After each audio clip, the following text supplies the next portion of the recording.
Subscribe to Himanshu Arya tutorial and click on the bell icon to never miss an update. इस video में हम लोग cell organelle का आगे का ऑर्गेनल डिस्कस करने जा रहे हैं। क्लियर है ना। सेल चैप्टर हम लोग पढ़ रहे थे, उसमें सेल ऑर्गेनल्स देख रहे हैं हम लोग, तीसरा पार्ट सेल चैप्टर का। और इसमें हम लोगों ने ऑलरेडी 3 ऑर्गेनल्स देख लिया है, एंडोप्लाज्मिक रेटिकुलम, गोल्गी बॉडी और लाइसोसोम। आज जो ऑर्गेनल पढ़ेंगे वो है राइबोसोम। क्लियर है ना, इंपॉर्टेंट भी है, ध्यान से देखोगे तो यहाँ देखो आज का हेडिंग हो गया हमारा राइबोसोम। ध्यान से समझना, राइबोसोम होता क्या है। राइबोसोम से होते हैं ना बहुत ही छोटे छोटे टाइनी माइक्रोस्कोपिक, इवन यूं कहूँ तो कि इसकी जो डिस्कवरी हुई थी ना तो इलेक्ट्रॉन माइक्रोस्कोप के बाद ही हुई थी, क्योंकि इलेक्ट्रॉन माइक्रोस्कोप अगर नहीं हो तो फिर उसे हम ऑब्जर्व भी नहीं कर सकते नॉर्मल कंपाउंड माइक्रोस्कोप से। क्लियर है ना। तो ये क्या हो गया, बहुत ही छोटे छोटे मतलब स्ट्रक्चर होते हैं। प्लस इसमें एक स्पेशल पॉइंट ये है कि इसमें मेम्ब्रेन ही नहीं होते हैं, मेम्ब्रेन लेस होता है। पाया कहाँ जाएगा तो यूकैरियोटिक सेल में और प्रोकैरियोटिक सेल दोनों में ही पाया जाएगा। उससे भी पहले देख लेते हैं डिस्कवरी कैसे हुई, किसने की। क्लियर है ना। तो लिखोगे यहाँ पे पहला पॉइंट लिखोगे, देखो 2 साइंटिस्ट थे। क्लियर है ना। पहला साइंटिस्ट थे तुम्हारे रॉबिन्सन, रॉबिन्सन एंड ब्राउन। तो ये साइंटिस्ट जो हो गए, ये एक्चुअली 2 साइंटिस्ट हैं। क्लियर है ना, रॉबिन्सन और ब्राउन।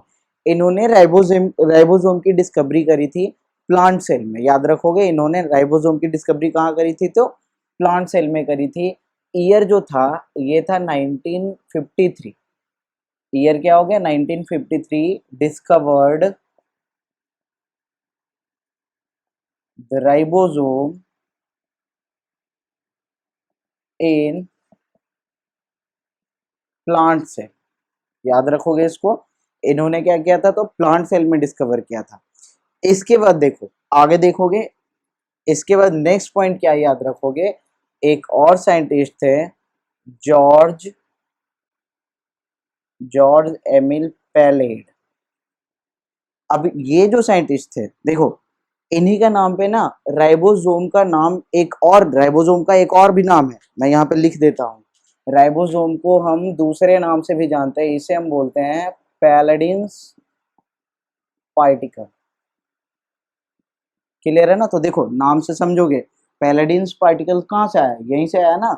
इन्हीं के नाम पे फिर आगे जाके राइबोसोम का नाम दिया गया पैलेडिन्स पार्टिकल। और एक्चुअली में जो टर्म है ना राइबोसोम, वो भी टर्म किन्होंने दिया था, किसने दिया था तो जॉर्ज एमिल पैलेड ने ही दिया था। और यहाँ पे ईयर लिख लोगे, जॉर्ज एमिल पैलेड, ईयर लिख लोगे यहाँ पे 2 साल बाद, जस्ट 55। ठीक है ना। आगे लिख लोगे डिस्कवर्ड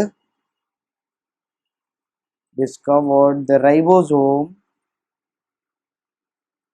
इन एनिमल सेल। इसे याद रखोगे, इन्होंने कहाँ डिस्कवर किया था तो एनिमल सेल में डिस्कवर किया था। किन्होंने तो पैलेड ने, इसे सिंपली पैलेड बोलते हैं हम। क्लियर है ना। तो फिर से देख लो एक बार, रॉबिन्सन और ब्राउन ने 1953 में प्लांट में डिस्कवर किया था, ऑब्जर्व किया था। और उसके बाद 55 में पैलेड ने ऑब्जर्व किया, कहाँ तो एनिमल सेल में। और इन्होंने ही ये मतलब टर्म दिया था। तो नेक्स्ट पॉइंट और भी लिख लोगे यहीं पे, यहीं पे लिख लोगे next point, the term ribosome was coined by pallid. तो नाम भी किसके द्वारा पड़ा तो पैलेड ने ही ये नाम दिया था राइबोसोम। क्लियर है ना। तो इसीलिए राइबोसोम का दूसरा नाम क्या हो गया, पैलेडिन्स पार्टिकल। अब देखते हैं राइबोसोम होता क्या है। ये तो डिस्कवरी हो गई, मतलब हिस्ट्री हो गई ना इसकी। अब राइबोसोम क्या होता है तो they are tiny membraneless organelles. Clear है ना। लिखोगे यहाँ पे, आगे लिखोगे नेक्स्ट पॉइंट, दिख रहा है ना इधर, चलो ठीक है। These are, या सिंपली लिखो ribosomes are, ribosomes are tiny comma membraneless membraneless organelle present present या लिखो found in eukaryotic as well as prokaryotic cell. ये कहाँ पाया जाएगा? तो यूकैरियोटिक और प्रोकैरियोटिक दोनों ही सेल में पाया जाएगा, या यूं कहूँ ना अगर एक शब्द में, तो सब जगह पाया जाएगा। जो भी सेल होंगे ना, हर जगह पाया जाएगा। हाँ, लेकिन जो नंबर होगा ना राइबोसोम का, वो वेरी करेगा। अलग अलग सेल में जो नंबर ऑफ राइबोसोम्स होंगे वो वेरी करेंगे, और ये कहीं कहीं पे बहुत ज्यादा होता है। जैसे देखो, फॉर एक एग्जाम्पल मैं आपको बताता हूँ। एक बैक्टीरिया में एस्चेरिचिया कोलाई है ना, ई कोलाई बैक्टीरिया है, जिसमें ना लगभग उसके एक सेल में, एक्चुअली बैक्टीरिया तो ये सिंगल सेल नहीं होते हैं, क्लियर है ना, यूकैरियोटिक सॉरी प्रोकैरियोटिक, क्लियर है ना। तो यहाँ पे समझोगे कि उसके एक सेल में यहाँ पे लगभग 20,000 से 30,000 तक राइबोसोम्स प्रेजेंट होते हैं, क्लियर है ना। तो बस ये आपको एक आइडिया मिल रहा है कि राइबोसोम्स का नंबर बहुत ही ज्यादा होता है। तो यहाँ पे देखो, हाँ, यहाँ पे समझना, यहाँ पे एक पॉइंट क्या है मुझे बताना, ध्यान से देखोगे कि जो यूकैरियोटिक सेल यहाँ हो गए, यहाँ प्रोकैरियोटिक सेल हो गए, दोनों जगह पाया जा रहा है। बट द डिफरेंस इज कि यूकैरियोटिक सेल में ना जो राइबोसोम होगा वो 80S होगा, और प्रोकैरियोटिक सेल है ना, इसमें कितना होगा? तो 70S होगा। अरे समझ में? तो 70S और 80S क्या होता है भाई, अभी थोड़ी देर में डिस्कस करेंगे जब राइबोसोम को थोड़ा सा आगे बढ़ाएंगे। तो क्लियर है ना। देखना यहाँ पे यूकैरियोट प्रोकैरियोट दोनों जगह पे पाया जा रहा है। यहाँ पे कुछ एक्सेप्शंस है जहाँ पे ये नहीं पाया जाता है, उसे लिख लोगे साइड से। और एक्सेप्शन वही है जो हमारा पुराना एक्सेप्शन था, तो इसे पॉइंट बना के लिख लेना। Ribosome is absent in mature mammalian RBC. Clear है ना। यहाँ पे न्यूक्लियस भी नहीं था, याद करो आप, ठीक है ना। तो यहाँ पे राइबोसोम भी नहीं है, तो ये आपको याद रखना है। और देखो कहाँ कहाँ प्रेजेंट होगा, और भी चीजें समझ लो। जैसे सेल में तो प्रेजेंट है, अब सेल में कहाँ प्रेजेंट है ना, वो समझना। तो नेक्स्ट पॉइंट लिखोगे इसी में, in a cell ribosome is present in cytoplasm. Cytoplasm में प्रेजेंट होगा, एंड सर्टेन ऑर्गेनेल्स, कुछ ऑर्गेनेल्स में भी प्रेजेंट होगा। अब ये ऑर्गेनेल्स कौन कौन से हैं जरा देख लेना। तो सर्टेन ऑर्गेनेल्स इसे में लिख लोगे लाइक, देखो सबसे पहला माइटोकॉन्ड्रिया, दूसरा प्लास्टिड, क्लियर है ना।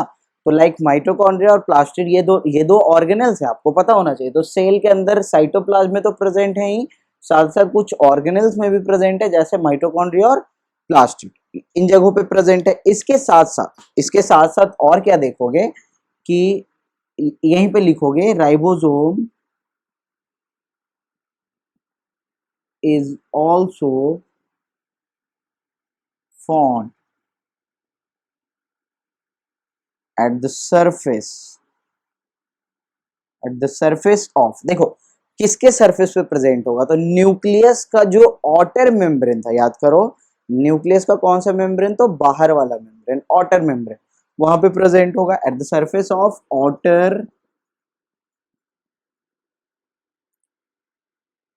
Outer nuclear membrane. दिख रहा है? नहीं, outer nuclear membrane and endoplasmic reticulum. Endoplasmic reticulum में आपको याद है ना, सिस्टर्नी वाले पार्ट पे प्रेजेंट है, क्लियर है ना, सिस्टर्नी और वेसिकल्स दोनों ही। तो फिर से देख लो एक बार, मैच्योर मेमेलियन आरबीसी में एब्सेंट है, प्रेजेंट कहाँ है? तो प्रोकैरियोट यूकैरियोट दोनों जगह पे प्रेजेंट है। बस याद रखना, यूकैरियोट में 80S, प्रोकैरियोट में 70S, इसे पढ़ लेंगे थोड़ी देर में।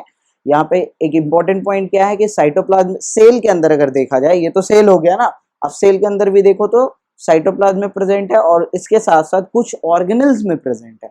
अब वो ऑर्गेनल्स क्या क्या हो सकते हैं? तो माइटोकॉन्ड्रिया हो सकता है, प्लास्टिड हो सकते हैं, क्लियर है ना। और साथ ही साथ राइबोसोम कुछ सरफेस पे भी प्रेजेंट है, जैसे कि न्यूक्लियस का जो बाहर का सरफेस है, आउटर न्यूक्लियर मेम्ब्रेन, जिसको एक्टोकैरियोथिका भी बोलते हैं हम लोग, वहां प्रेजेंट है। और साथ साथ ईयर के भी सरफेस पे, यानी मेम्ब्रेन पे, मेम्ब्रेन भी लिख सकते हो यहाँ पे, क्लियर है ना। सरफेस लिख दो, मेम्ब्रेन लिख लो, एक ही बात है यहाँ पे। तो आउटर मेम्ब्रेन पे यहाँ भी प्रेजेंट है। अब देखेंगे इसका स्ट्रक्चर, देखेंगे, ठीक है ना। इसे जल्दी से नोट करो, मैं इरेज कर रहा हूँ। तो देखना, स्ट्रक्चर देखना है इसका, ठीक है ना।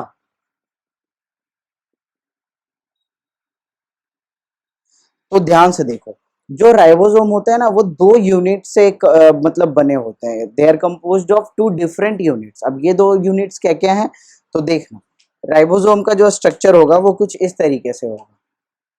एक होगा छोटा यूनिट और एक होगा इस तरीके से बड़ा यूनिट।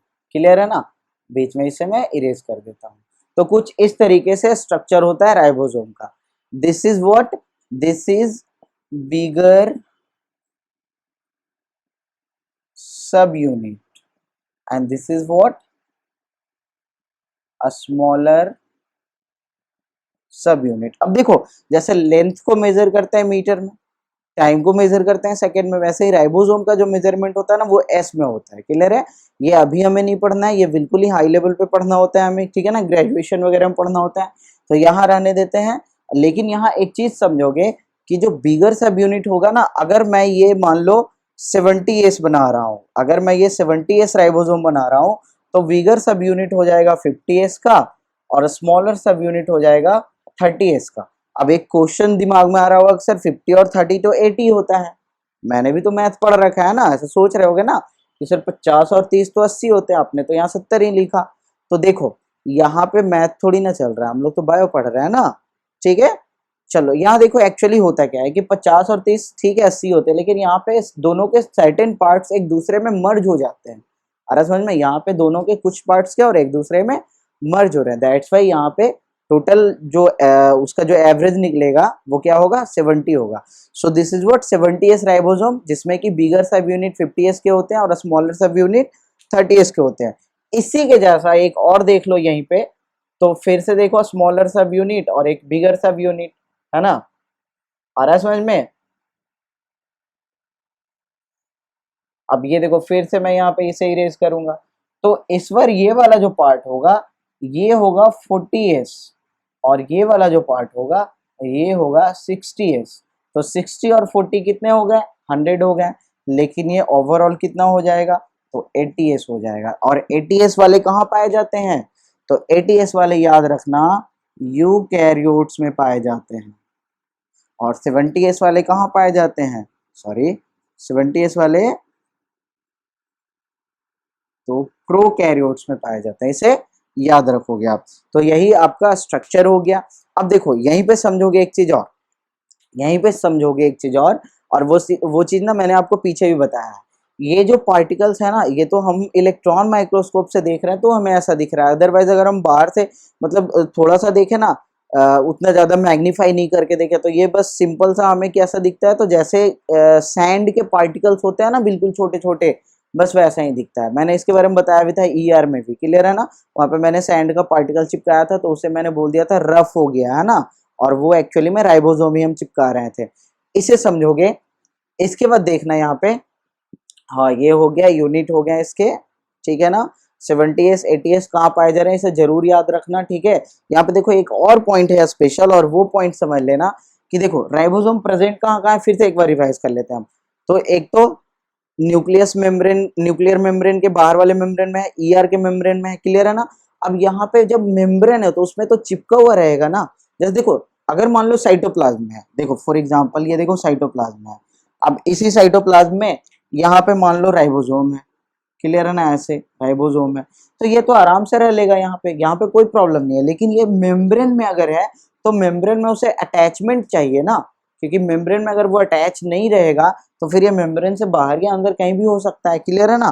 तो इसीलिए यहाँ पे देखो एक पॉइंट समझ लेना कि जो राइबोसोम होते हैं, जो इस तरीके से मान लो राइबोसोम हुआ, तो अगर यहाँ पे कोई मेम्ब्रेन है, ठीक है ना, यहाँ एक मेम्ब्रेन है, ये क्या है बाबू, तो मेम्ब्रेन, और ये क्या है, तो राइबोसोम। तो राइबोसोम अगर किसी मेम्ब्रेन से अटैच होता है तो इसे अटैचमेंट का काम करने वाला बीच में, यानी जो जो इसे फेविकॉल समझ लो आप, ये जो काम करने वाला होता है दिस इज राइबोफोरीन। मैंने आपको पीछे भी बताया था, एक प्रोटीन है राइबोफोरीन, यही क्या करता है, इसे अटैच करने का काम करता है। So this was all about structure, ठीक है ना। अगर यहाँ पे कुछ नोट करना है आपको तो कर लोगे।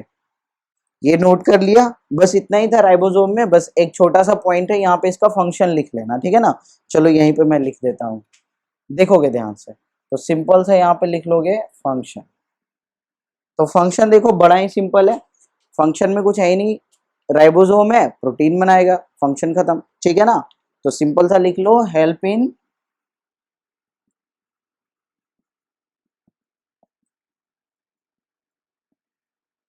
It help in protein synthesis. कहाँ हेल्प करेगा? प्रोटीन सिंथेसिस में। और इसीलिए ये जो प्रोटीन सिंथेसिस में हेल्प कर रहा है, इसीलिए this is the reason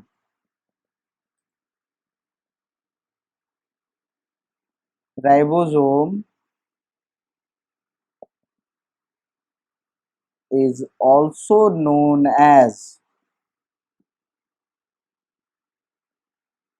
protein factory. इसे क्या बोलते हैं? तो प्रोटीन फैक्ट्री बोलते हैं, ठीक है, इसे याद कर लोगे आप। तो यहाँ पे ये हो गया क्या? प्रोटीन फैक्ट्री हो गया, ठीक है ना। अब इसे नोट कर लोगे जल्दी से।